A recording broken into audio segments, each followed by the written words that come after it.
So the Trans-Pacific Partnership that we're working on, it's the biggest trade deal that we're working on right now, has to do with the Asia-Pacific region.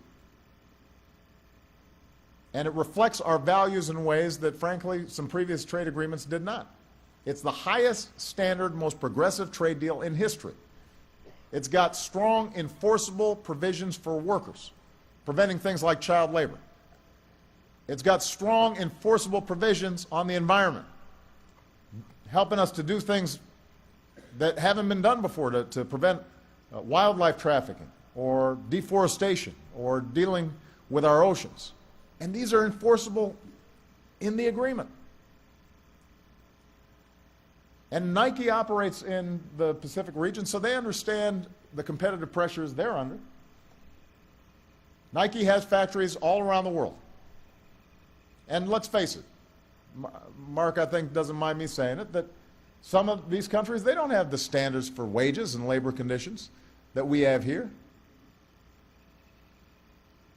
So when you look at a country like Vietnam, under this agreement, Vietnam would actually, for the first time, have to raise its labor standards. It would have to set a minimum wage. It would have to pass safe workplace laws to protect its workers.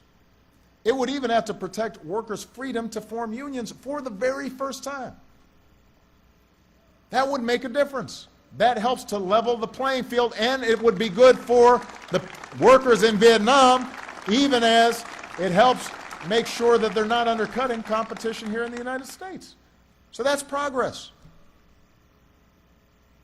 It doesn't mean that suddenly working conditions in Vietnam will be like they are here at Nike or here in Portland right away, but it moves us in the right direction.